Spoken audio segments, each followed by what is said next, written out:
ان مقدس جگہوں کا جذبہ شوق ضرور پیدا کیجیے. اگرچہ آپ کے پاس ظاہری مال نہیں ہے، اسباب نہیں ہے، لیکن شوق ہونا چاہیے. یہ آیت صحابی رسول ضمرہ بن جندب رضی اللہ تعالی عنہما ان کے بارے میں نازل ہوئی، اور قربان جائیں نازل اس لحاظ سے ہوتی ہے کہ آپ کے دل کے اندر کعبۃ اللہ دیکھنے کا بڑا شوق ہوتا ہے، مدینہ منورہ دیکھنے کا بڑا شوق ہوتا ہے. حضور جانے کا انعام صلی اللہ علیہ وسلم جب مکہ سے ہجرت کر کے آپ مدینہ چلے جاتے ہیں تو آپ کیونکہ مکہ میں رہنے والے تھے، آپ کے دل میں بڑی طلب پیدا ہوتی ہے. حضور جانے کا انعام صلی اللہ علیہ وسلم کو دیکھنے کی حسرت ہوتی ہے، بار بار دل میں طلب پیدا ہوتی ہے کہ حضور جانے کا انعام صلی اللہ علیہ وسلم کو جا کر دیکھوں. لیکن عمر اتنی ہو چکی تھی، انسان دیکھے نا بعض دفعہ ایسے انسان کے دل میں ہوتا ہے کہ جی میں اگلے سال کر لوں گا، اگلے سال زیارت کر لوں گا. لیکن یہ ایسی چیزیں ہوتی ہیں، ان میں دیر نہیں کرنی چاہیے، کیونکہ جو اس وقت آپ کے اسباب ہوتے ہیں اگلے سال ہو سکتا ہے آپ کے پاس نہ ہو، یا زندگی ہی آپ کو ایک موقع بھی نہ دے کہ آپ اگلے سال جا سکیں. اس لیے جس وقت ہی آپ کو موقع ملے ضرور وہاں جائیں. اب ان کا جانے کا شوق پیدا ہوا صحابی رسول کا، تو آپ کی جو عمر مبارک تھی بہت زیادہ ہو چکی تھی. آپ کی عمر یہ اجازت نہیں دے رہی تھی کہ آپ سفر کریں، لیکن دل میں طلب اتنی تھی. حضور صلی اللہ علیہ وسلم مکہ سے مدینہ ہجرت کر کے جا چکے تھے، اور آپ کے دل میں طلب تھی کہ میں حضور جانے کا انعام صلی اللہ علیہ وسلم کو جا کر دیکھوں. یہاں یہ جملہ بڑے غور سے سننا ہے آپ نے کہ دل میں طلب کیا تھی؟ حضور صلی اللہ علیہ وسلم کو جا کر مدینہ میں جا کر دیکھوں. طلب صرف حضور کو دیکھنے کی تھی. آپ نے کہا میں نے انتظام کرے سواری کا، باقی معاملات کا سب کچھ انتظام کر دیا گیا. جب سفر پر روانہ ہوئے تو مسجد کے اندر آتا ہے کہ 11 کلومیٹر ابھی سفر آپ نے کیا تھا کہ ادھر موت کا فرشتہ آ جاتا ہے اور آپ کی رکب کر دیتا ہے. اللہ اکبر. شوق اتنی تھی، محبت اتنی کی حضور جانے کا انعام کے پاس جانے کی، مکہ سے مدینہ ہجرت کی اس نیت سے نکل گئے. اللہ اکبر. لیکن راستے میں زندگی نے ساتھ نہ دیا، موت کا فرشتہ آ جاتا ہے، روح قبض کر لیتا ہے. لوگوں نے باتیں کہنا شروع کر دی کہ کاش کہ وہ وہاں چلا جاتا، کاش کہ وہ وہاں پہنچ جاتا اور حضور کی زیارت کر دیتا.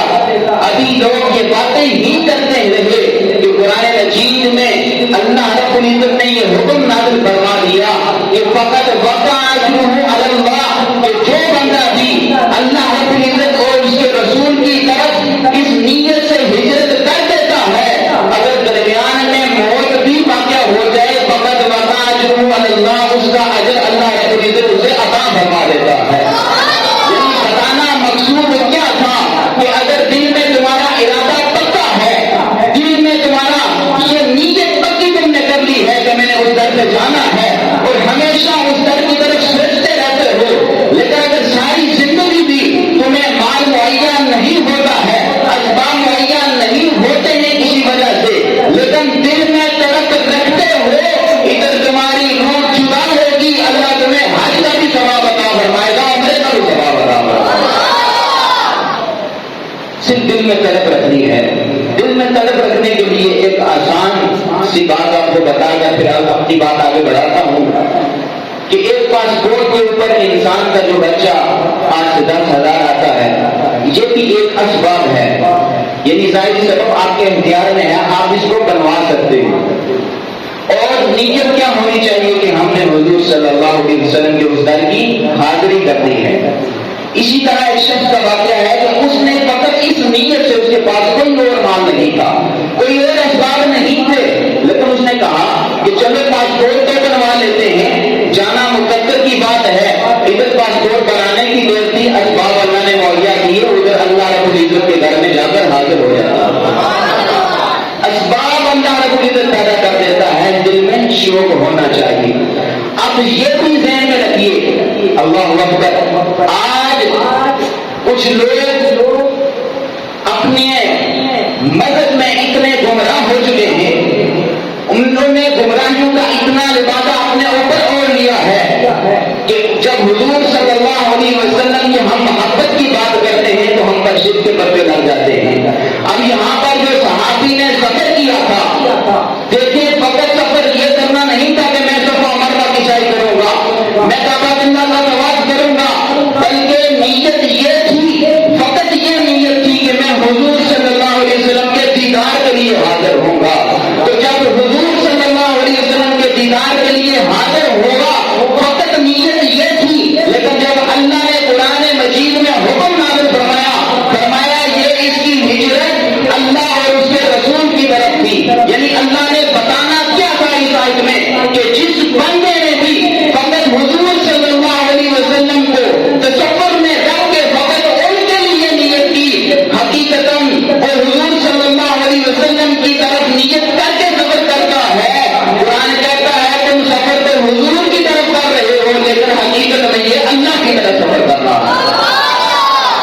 یعنی بتانا یہ مقصود تھا کہ حضور صلی اللہ علیہ وسلم کا مقام اور مرتبہ کہ جس نے حضور صلی اللہ علیہ وسلم کی طرف سفر رحمت کیا، اپنی سواری کا منہ موڑ لیا اور کہا میں حضور کی زیارت کے لیے جا رہا ہوں، حقیقت میں وہ اللہ رب العزت کے گھر کی زیارت کے لیے جا رہا ہوتا۔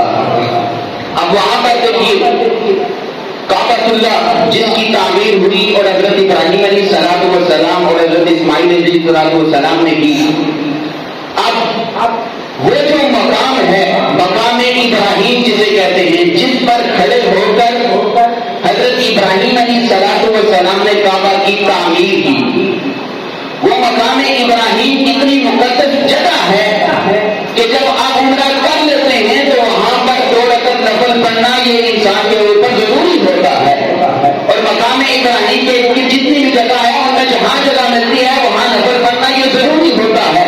تو یہ مقام اور مرتبہ بھی اس پتھر کو کیسے مل گیا ہے؟ اس پتھر پر حضرت ابراہیم علیہ الصلوۃ والسلام کھڑے ہوئے، لیکن اس پر یہ مقام اور مرتبہ کیسے مل گیا؟ قربان جائے تفسیر لکھنے والوں نے بہت ہی کمال کا نقطہ لکھا، کہا کہ جب حضرت ابراہیم علیہ الصلوۃ والسلام اس کعبے کی تعمیر کر رہے تھے اور کعبے کی تعمیر کر چکے، اس کے بعد آپ نے دعا مانگی، اور دعا کیا مانگتے ہیں؟ ربنا وابعث فیہم رسولا، اے اللہ رب العزت اس میں رسول صلی اللہ علیہ وسلم کو معبود فرما۔ یعنی جب حضرت ابراہیم علیہ الصلوۃ والسلام نے یہ دعا کے لیے ہاتھ اٹھائے، اور ہاتھ اٹھانے کا مقصد کیا تھا؟ حضور جانے کا عنایت صلی اللہ علیہ وسلم کو رب سے مانگنا مقصود تھا۔ اللہ نے اس جگہ کو، اس مقام ابراہیم کو حضور صلی اللہ علیہ وسلم کو مانگنے کے توسل سے اتنا مقام اور مرتبہ عطا کر دیا کہ اگر کوئی بھی عمرہ کرنے کے لیے جاتا ہے، طواف کرتا ہے، اگر مقام ابراہیم کا نفل ادا نہیں کرتا ہے تو اس کا عمرہ بھی ادا نہیں ہوتا ہے۔ اس جگہ کو جو مقام ہوا تھا وہ کس وجہ سے تھا کہ وہاں پر کھڑے ہو کر ابراہیم علیہ الصلوۃ والسلام حضور جانے کا عنایت صلی اللہ علیہ وسلم کا میلاد بنا رہے تھے، حضور جانے کا عنایت کا میلاد بنا رہے تھے، اور اللہ رب العزت سے یہ دعا کر رہے تھے کہ حضور صلی اللہ علیہ وسلم کو ہماری نسل میں سے پیدا فرمانا، اور پھر اللہ رب العزت نے آپ کی دعا کو قبول کیا اور حضور جانے کا عنایت کو آپ کی نسل سے محفوظ کیا۔ اب یہاں پر کچھ لوگوں کے ذہنوں میں یہ سوال آتا ہے کہ مکہ افضل ہے یا مدینہ افضل ہے، اور یہ ایسی بات ہے کہ جو صرف عام لوگوں کی زبانوں پر نہیں بلکہ ہمارے علماء کرام نے اس کے اوپر باقاعدہ کتابیں لکھی اور باقاعدہ بات باندھے ہیں کہ مکہ افضل ہے کہ مدینہ افضل ہے۔ کچھ نے کہا کہ مکہ افضل ہے، کچھ نے کہا کہ مدینہ افضل ہے۔ جنہوں نے کہا کہ مکہ افضل ہے انہوں نے اپنی دلائل دیے، جنہوں نے کہا مدینہ افضل ہے انہوں نے اپنے دلائل دیے۔ اب جنہوں نے کہا کہ مکہ افضل ہے، اللہ اکبر، ان سے پوچھا گیا تو وہ کہتے ہیں کہ یہاں پر اگر کوئی ایک نماز پڑھتا ہے تو 1 لاکھ نماز کا ثواب ملتا ہے۔ یقیناً ایسی بات ہے کہ وہاں جو ایک نماز پڑھتا ہے کتنی نمازوں کا ثواب ہوتا ہے جی؟